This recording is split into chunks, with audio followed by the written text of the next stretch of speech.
Ladies and gentlemen of the night, those who dwell in the twilight spaces between wakefulness and dream, welcome once more to the shadow behind you. I am your unseen guide, the voice that echoes from the cracks in reality, pulling back the veil on tales that history has desperately tried to entomb. Tonight, we do not merely listen, we descend. We plunge into the misty depths of the Missouri Ozarks, a realm where the earth itself seems alive with malice, where hills undulate like the backs of slumbering giants, and where the fog clings to your skin like the cold fingers of the departed. It is the year 1912, an era when the world teetered on the brink of transformation.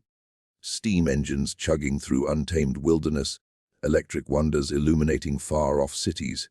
But in the Ozarks, time moved differently. Here, the ancient rhythms of the land held sway, superstitions woven into the very fabric of existence, as real as the rocky soil underfoot or the perpetual chill that seeped from the karst caves below. Envision, if you dare, a forgotten hamlet tucked into a valley so profound it might as well be a grave. We shall call it Shadow Hollow, though its original name has been excised from Atlases, whispered only in the dying breaths of elders. The air hangs heavy with the aroma of wild honeysuckle mingled with the musty decay of fallen leaves, undercut by the sharp bite of smoke from hearth fires in ramshackle cabins scattered among the jagged ridges. The inhabitants are a resilient breed, forged from the blood of Scots, Irish immigrants who crossed oceans to escape persecution, only to unearth new horrors in this unforgiving terrain. They murmur of haints, spectral remnants of the wronged, and of entire lineages that vanished without trace, their homesteads reclaimed by creeping vines and thorny brambles, as if the ground hungered for human warmth. At the epicenter of this obscurity stands the Shadow Hollow Courthouse, erected in 1910 as a defiant symbol of progress amid the primal chaos. Financed by timber barons eager to impose order on the wild, it rose 3 stories tall from rusticated limestone quarried from the nearby bluffs, its low slung dome echoing the silhouette of the bald knobs, those eerie, treeless summits where folklore insists the devil holds his midnight revels. Within its walls, oak-paneled chambers gleamed under the flicker of gas lamps, the judge's bench towering like an altar of retribution. Yet, beneath this veneer of civility lurked a profound corruption, a festering secret rooted in the soil it was built upon. It was within these hallowed halls, during the oppressive heat of summer 1912, that the forgotten Courthouse Massacre transpired. A cataclysm of blood and shadow so abhorrent, so utterly beyond comprehension, that the survivors conspired to obliterate it from collective memory. Official annals dismiss it as a tragic conflagration, a blaze that devoured documents and souls in equal measure. But in the secluded glens and around flickering campfires, the truth endures in fragmented lore, agonized cries piercing the night, silhouettes writhing unnaturally, a malediction roused from the sepulchres of obliterated bloodlines. Why the erasure? Because certain verities are lethal to acknowledge. They infiltrate the psyche, coiling like invasive roots through bedrock, until they ensnare and submerge you in eternal darkness. Allow me to immerse you further, dear listener. The Missouri Ozarks of 1912 were a liminal space where the opulence of the Gilded Age collided with primordial mythos. Rail lines, such as the ill-fated Ozark Short Line, snaked through the verdant expanse, ferrying loggers and sightseers in search of the restorative powers of mineral springs. Yet, this intrusion only exacerbated simmering animosities. The wounds of the Civil War lingered like phantoms, with bushwhacker raids and Union reprisals still fresh in familial lore.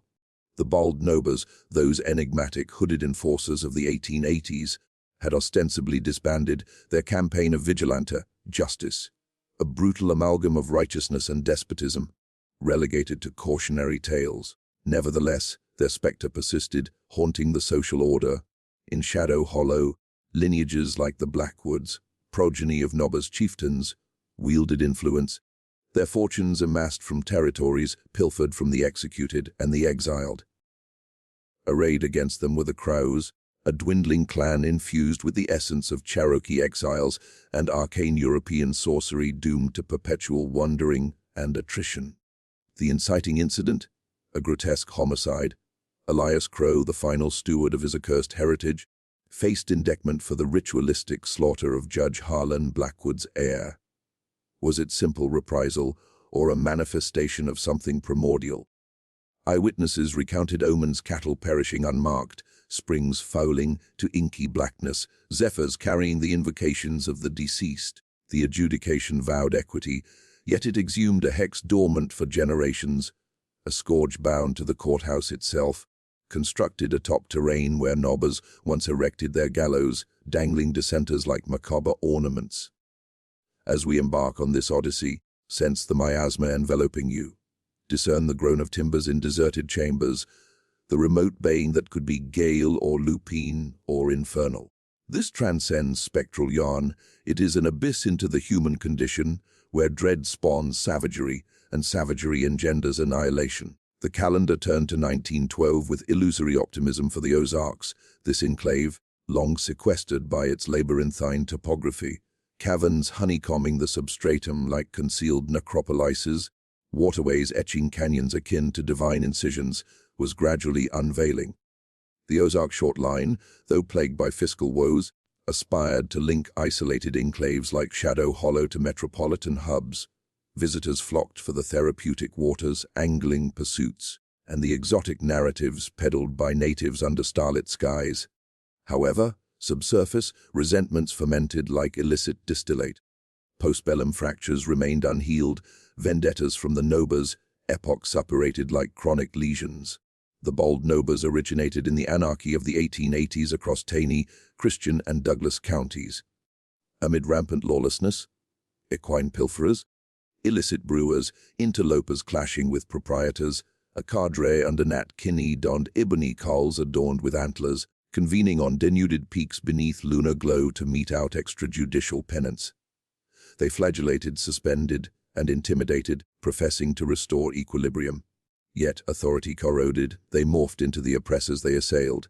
By 1889, following skirmishes and litigations, they dissolved, but their inheritance. Maledicted dynasties, evaporated pedigrees, establishments sullied by gore. In Shadow Hollow, the courthouse epitomized this contaminated advancement. Subsidized by Blackwood lumber capital, it occupied a knob reputedly hosting a nobber's scaffold. Denizens shunned it nocturnally, alleging apparitions of shrouded entities in the vapor. Into this volatile crucible strode Elias Crow. Elias cut an imposing figure, lanky in his mid-50s, with obsidian orbs and a grizzled beard veined with argent.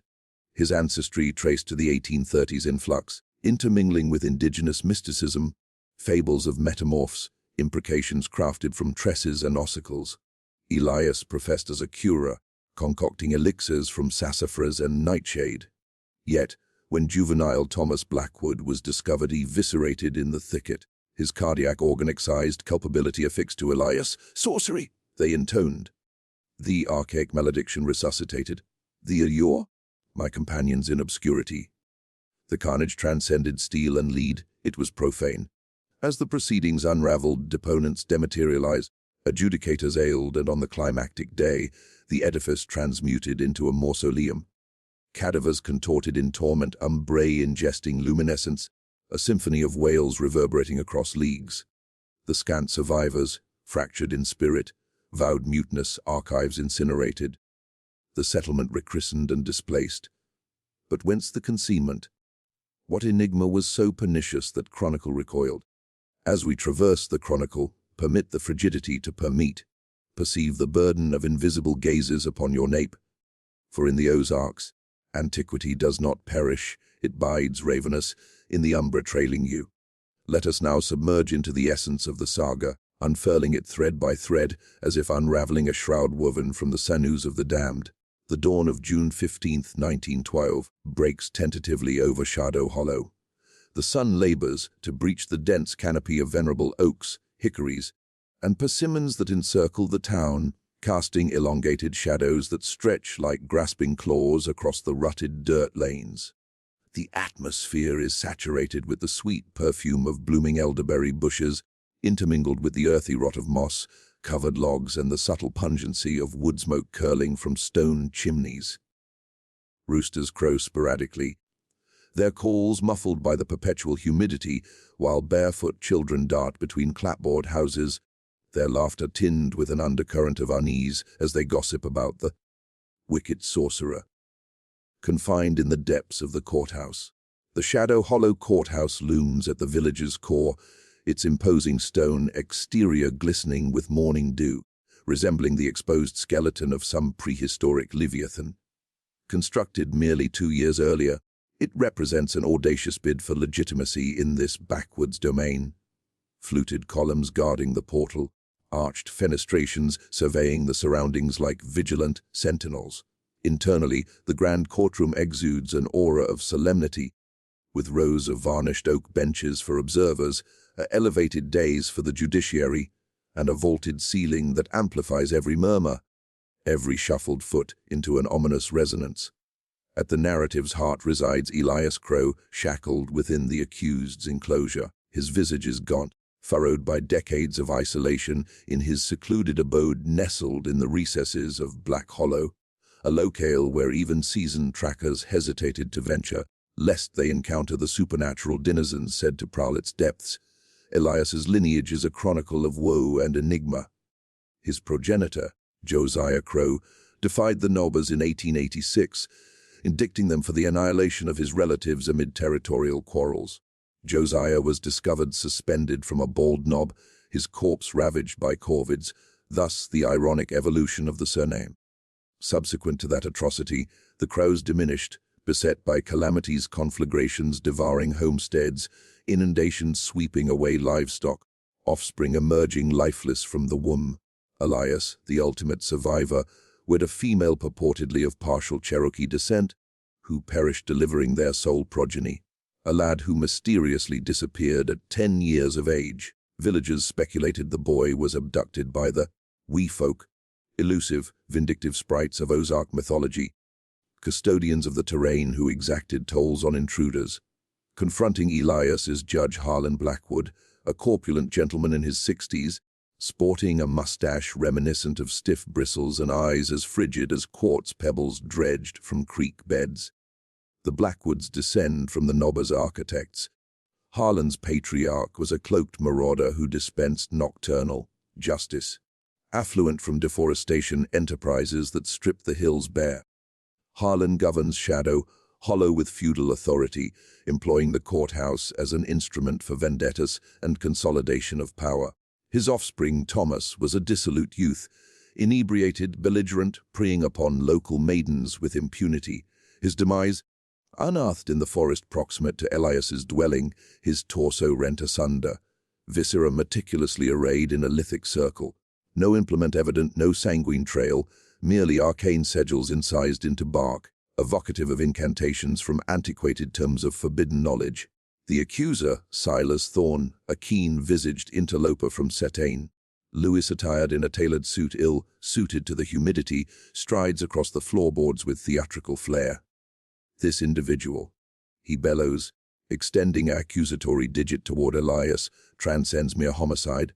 He is a practitioner of the occult arts, afflicting our community as his forebears afflicted the landscape. The assembly is teeming agriculturists in faded overalls, matrons in floral calico frocks, juveniles peering from behind maternal skirts. An electric tension buzzes through the chamber, akin to the prelude to a thunderstorm. Externally, the breeze intensifies, rattling the panes, as though the elevations themselves eavesdrop on the proceedings. The trial commences with testimonials. Initially, Widow Mabel Green ascends the stand, her frame quivering, voice a fragile thread. I beheld Elias in the woodland that eve, intuning phrases in a dialect alien to the Almighty. The lunar orb was plenary, and silhouettes cavorted encircling him like infernal imps. She grips a wooden crucifix, her gaze flitting to Elias, who remains stoic, his ebon eyes locked upon the judge with unyielding intensity. Subsequently, Dr. Ephraim Hayes, the municipal healer, testifies. A bespectacled man with a perpetual aroma of carbolic acid, he describes the autopsy in clinical detail. Thomas's cardiac organ was excised with surgical precision, as if extracted by ethereal appendages. No mortal could achieve such without instruments, yet the epidermis bore no incisions. Whispers cascade through the throng. "Necromancy!" A voice hisses from the rear. Elias's advocate. Jeremiah Knox, a youthful barrister recently arrived from Kansas City, perspiring profusely in his woolen ensemble. "This is baseless paranoia, not substantiation." Elias was domiciled that night, cultivating his botanicals. The veritable perpetrator resides amidst us, perchance a relic grudge from the Nobbers era. Yet, the bygone epoch reasserts itself with vengeance. As Knox orates, a juror erupts into a violent paroxysm of coughing, expelling crimson flecks. "Venom!" exclaims another.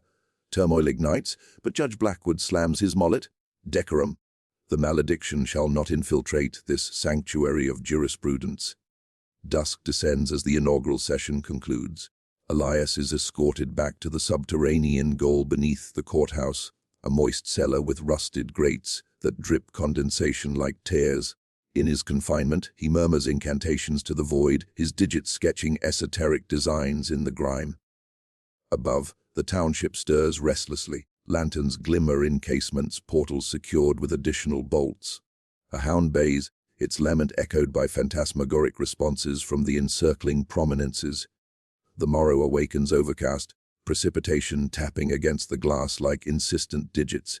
Additional deponents. A tracker who uncovered corvid plumes orchestrated around Thomas's remains, emblematic of the familial hex. Then, Elias's opportunity. He rises, his timbre profound and sonorous, resonating through the hall like a tolling bell. "The Blackwoods appropriated our domains, suspended our kith, the eminence upon which this courthouse perches. It is saturated with crow essence. Erect upon tombs, and the interred ascend." Exclamations of shock. Judge Blackwood's countenance flushes scarlet. "Sacrilege! You shall swing for this insolence." But as Elias articulates, the ambience chills abruptly. Exhalations condense into mist. A pane fractures spontaneously, eliciting shrieks. Onlookers fidget disquieted. One dame swoons, asserting visions of cowled phantoms lurking in the alcoves. The yarn builds deliberately, akin to vapor ascending from a languid stream. We encounter ancillary personas Leela Crow, Elias's remote relative, a botanist ostracized by the populace, surreptitiously passing missives to Jeremiah. The hex is tangible, she cautions in a hushed tone, originating from the Noda's epoch, a malediction upon establishments that distort equity. Concurrently, externally, self-appointed enforcers congregate, offspring of Nobas veiled in coarse sackcloth, grumble of seizing authority. No adjudication for enchanters, they snarl, their eyes gleaming with fanatical zeal. The suspense tightens like a noose. On the third day, revelations surface: a journal from Josiah Crow, concealed for epochs, delineating a curse imposed on the Blackwoods. "May obscurity devour your progeny, as you devoured ours." Recited aloud, it dispatches shudders through the assemblage. Jurors blanch. One resigns abruptly, absconding the vicinity under cover of nightfall. As this segment culminates, the tableau is primed for cataclysm. The courthouse, erstwhile emblem of structure, now pulses with animosity. Murmurs within partitions, illuminations waning inexplicably. Elias grins subtly, his lips curving in enigmatic satisfaction. The umbra trailing you. It stirs from slumber. The tempest erupts on the fourth day, transforming the trial into a vortex of madness and blood. Thunder booms across the Ozarks, reverberating through the valleys like the wrath of offended deities. Lightning flashes illuminate the courthouse in stark, ghostly relief, casting flickering shadows that dance across the stone facade like restless spirits. Inside, the air is oppressive, thick with the sweat of packed bodies and the metallic tang of mounting fear, mingling with the faint scent of ozone from the storm outside. Prosecutor Silas Thorne delivers his summation with fiery oratory, his voice rising above the patter of rain on the roof. Elias Crow is no ordinary man. He is a conduit for primordial malevolence. His bloodline, corrupted by heathen infusions from the Trail of Tears and settler occultism, has tormented these hills since time immemorial. Thomas Blackwood's slaying was no crime. It was offering his vital organ sustenance for abyssal entities. The multitude erupts in approbation. Fists pounding benches, voices clamoring for retribution. Jeremiah Knox counters with desperate eloquence. "This is collective delusion." Absent evidence, only mythos. The authentic transgression is the Blackwood's despotism, mirroring the Noba's reign of terror that scarred this land. But as Knox concludes, anarchy detonates. A masked intruder bursts through the double doors, revolver brandished aloft. "Equity forthwith!" he roars. Gunfire echoes, a bullet grazing Judge Blackwood's shoulder, drawing a crimson line across his robe. Pandemonium ensues, piercing screams, a stampede toward exits, bodies colliding in blind terror. More vigilantes surge in, their faces obscured by improvised hoods, seizing Elias from his restraints and dragging him toward the center aisle. What transpires next defies rational explanation, plunging the event into the realm of nightmare. As the rabble converges on Elias, the gas lamps sputter and extinguish one by one, plunging the courtroom into an impenetrable gloom thicker than midnight fog. From this void, whispers ascend, a cacophony of ethereal voices, intuning accusations and laments. Blackwood, pilferer, slayer. The words slither through the air, chilling blood and raising hackles. Corpses begin to convulse in inexplicable agony. A vigilante clutches his neck, gurgling as though strangled by invisible garrotes, his eyes bulging in horror. Judge Harlan Blackwood lets out a guttural wail, his form enveloped by coiling tendrils of shadow that writhe like living serpents, tearing at his flesh. Blood erupts not from projectiles, but as if epidermis ruptures from within, spraying in arterial arcs that paint the walls in gruesome patterns. Elias stands serene amid the bedlam, unscathed, his obsidian eyes reflecting an otherworldly luminescence. The hex exacts its toll. He intones calmly, his voice cutting through the din like a blade. The few who later escaped recounted terrors that haunted their remaining days, countenances dissolving like candle wax under infernal heat, appendages twisting into grotesque configurations defying anatomy, umbrae detaching from surfaces to engulf victims in suffocating embraces.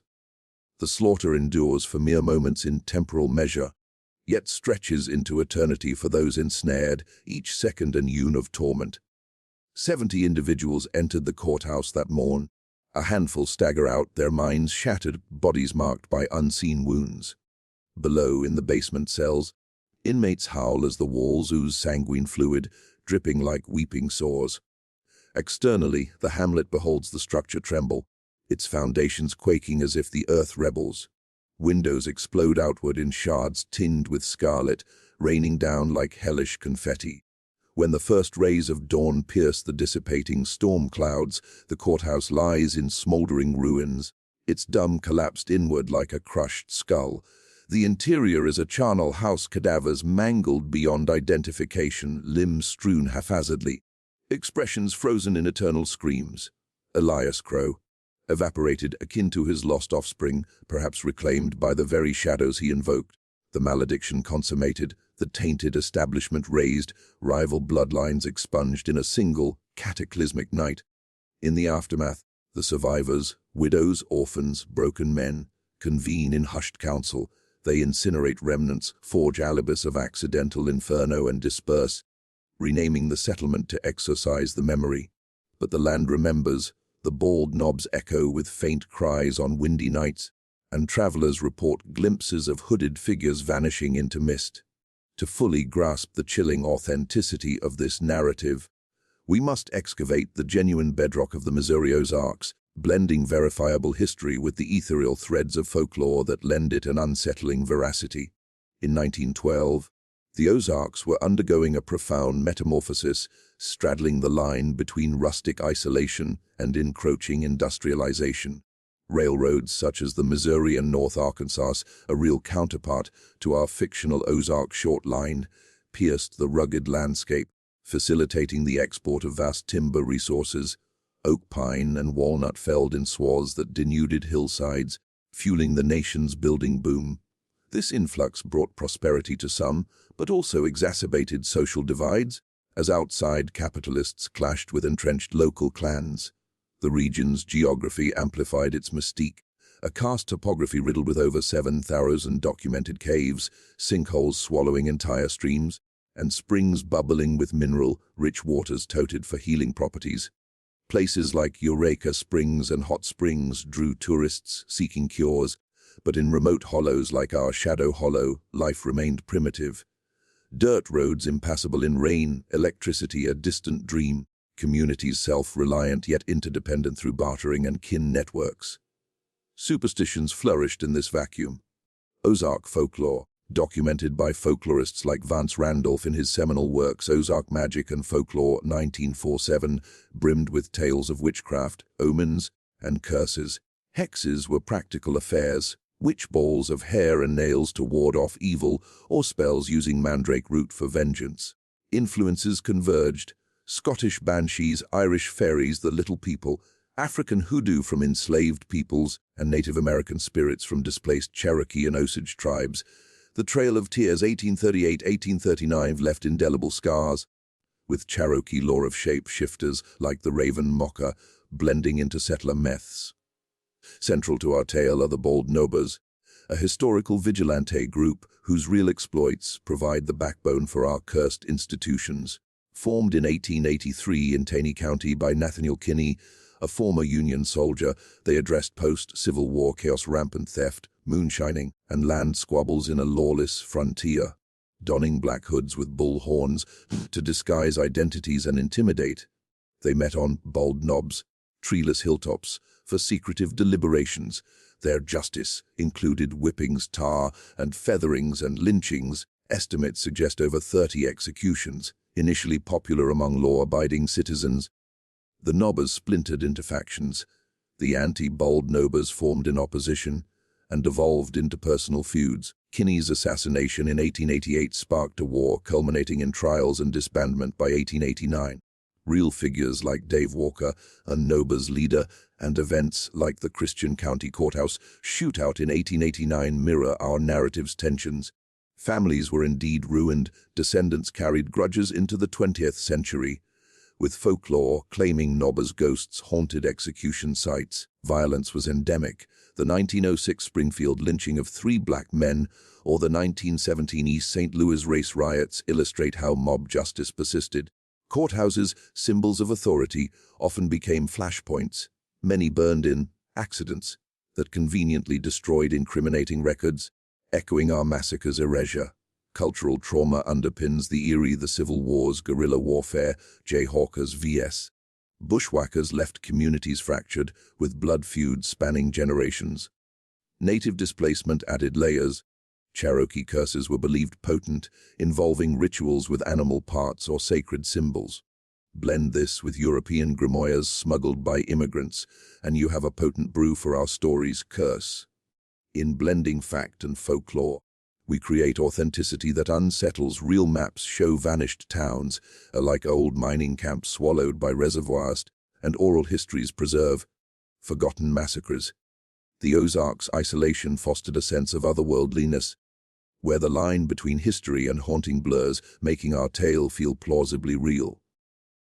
Delving beneath the surface of this macabre tapestry, we uncover symbolic depths and psychological undercurrents that elevate the forgotten Courthouse Massacre from mere horror to a profound meditation on human frailty. At its core, the narrative symbolizes the corruption of institutions, structures meant to uphold justice, but built upon foundations of violence and injustice, inevitably crumbling under their own weight. The courthouse, erected on a gallows site, represents how societies erect facades of civilization over graves of the oppressed, only for those buried truths to erupt in cataclysmic retribution. Thematically, it taps universal fears, the return of the repressed, where past sins manifest as literal shadows devouring the present. Freudian undertones abound, the shadow behind you, as the aid, the unconscious reservoir of primal urges and guilt, breaking free when denial falters. In Jungian terms, it's the collective shadow of a community, the dark archetype of vigilante justice embodied by Nobas that haunts cultural psyche. Connecting to cultural trauma, the story reflects America's legacy of erasure, native genocides, slavery's aftermath, frontier violence whitewashed in history books. The Ozarks, a microcosm, embody this, feuds as metaphors for unresolved Civil War divisions, curses as indigenous resistance against settler colonialism. Human nature's darker facets shine through fear of the other, Elias as witch outsider fueling mob hysteria, akin to Salem trials or McCarthyism. Psychologically, isolation breeds paranoia. The Hollow's remoteness amplifies superstitions into self-fulfilling prophecies, where belief in curses manifests physical horrors via psychosomatic effects or mass delusion. Yet the ominous tone suggests something supernatural, challenging rationalism, perhaps quantum echoes of trauma imprinted on places, as in hauntology theories, broader connections to modern fears of institutional failure, corrupt courts, erased histories in authoritarian regimes, or environmental revenge, a land cursing, exploiters echoing climate anxieties. Thematically, it warns against forgetting. Oblivion invites recurrence, leaving us haunted by what we bury. As our journey through the shadows concludes, let us reflect on the chilling legacy of the forgotten Courthouse Massacre, a symphony of blood, curse, and oblivion that resonates across time. In summary, what began as a trial of one man unraveled into the annihilation of an entire community's illusions, exposing the fragile veneer separating order from chaos. The Blackwood's hubris, the Crow's vengeance, the Nobber's ghostly influence, all converged in a night of unholy reckoning, erasing not just lives but the very memory of the event. Yet, the tale lingers, a spectral reminder that some wounds never heal, they fester in the earth, waiting for the right provocation to burst forth. In the modern Ozarks, hikers report eerie silences on bald knobs, whispers in caves, vanished trails leading to nowhere. Is the curse dormant, or does it evolve, adapting to new institutions of injustice? Dear listener, as the music fades and silence envelops you, ponder this. What shadows trail your own steps? What forgotten sins lurk in your lineage, your society? Turn if you dare, but remember, some truths, once seen, cannot be unseen. They follow eternal in the shadow behind you.